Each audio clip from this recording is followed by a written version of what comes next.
চলে আসলাম বাপের বাড়িতে, আর মা রান্না বান্না করে বসে আছে। মানে আমাদের অনেকটাই দেরি হয়েছে আসতে। 12টার মধ্যে রান্না তো ওরা সব খেতে বসেছে। মানে অনেকটাই দেরি হয়েছে আমাদের, যেহেতু আমি সেন্টার করে তারপর 12টার পরে 12:30টার দিকে বেরিয়েছি। তো এখন সবাই খেতে বসছে। আর আজকে শনিবার, আমরা খাবো নিরামিষ। আর এদিকে জামাইবু টাইবু রয়েছে, তো সেই জন্য আবার মাছ মাংস হয়েছে। কি রান্না হয়েছে জানি না। দিদি এদিকে বাড়াবাড়ি করছে, মানে সব দেওয়া দিচ্ছে। আর বোন তো আসতে পারিনি, বোনের শরীরটা খারাপ, সেই জন্য বোন আসতে পারিনি। তো নিরামিষের মধ্যে কী কী আইটেম হয়েছে দেখাই। আর মা আমাকে একটু লস্যি খেতে দিয়েছে, আগে লস্যি খেয়ে নিই। সবার খাওয়া দাওয়া হয়ে গেছে, এখন আমি আর দিদি বসেছি। আর কী কী রান্না হয়েছে বলে দিই। এটা নিরামিষ আইটেমগুলো আগে বলে দিই। এই যে নিরামিষের মধ্যে একটু ভাজাভুজি হয়েছে, উচ্ছে ভাজা, পটল ভাজা, আলু ভাজা। সবারই খাওয়া হয়ে গেছে, শুধু আমি আর দিদি। আর মা ষষ্ঠীর দিন চিড়ে মুড়কি খই খায়, তো ভাত খায় না, কিন্তু আজকে নিরামিষ হয়েছে বলে দিদি বললো চিড়ে মুড়ি খাওয়া আর খই ভাত খাওয়া সমান, তুমি নিরামিষ ভাত খাও। আর নিরামিষের মধ্যে এদিকে মুগ ডাল হয়েছে, ভাজাভুজি মুগ ডাল, আর হচ্ছে পনির, আলু পনিরের তরকারি হয়েছে। আর হয়েছে এবার আমিষের মধ্যে হয়েছে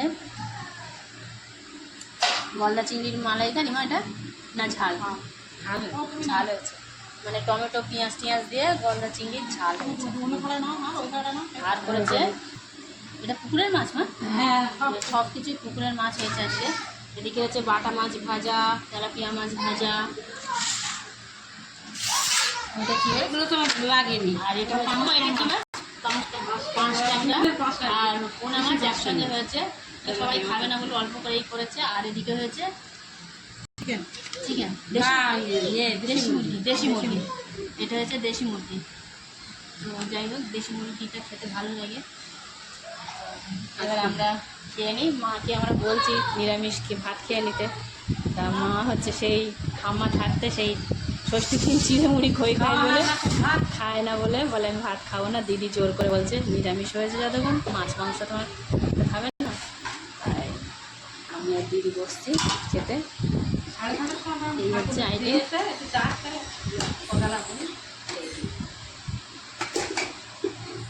যেহেতু নিরামিষ আমি দুরকম সব আইটেম, সেই জন্য জামাই ষষ্ঠী স্পেশাল রান্নাবান্না সেরকমভাবে কিছু হয়নি। নর্মাল বাপের বাড়িতে যেমন রান্নাবান্না হয় সেরকমই হয়েছে।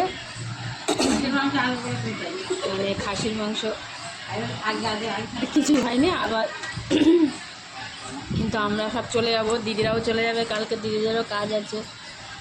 তাই এবার জামাই ষষ্ঠীটা আসলে আমার বোন আসেনি বলেই ভালো হয়।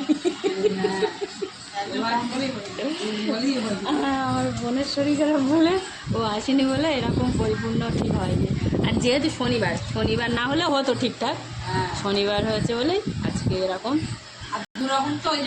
দুরকম বলেই এরকম হয়েছে, ঠিকঠাক ভালো হয়নি। তো যাই হোক।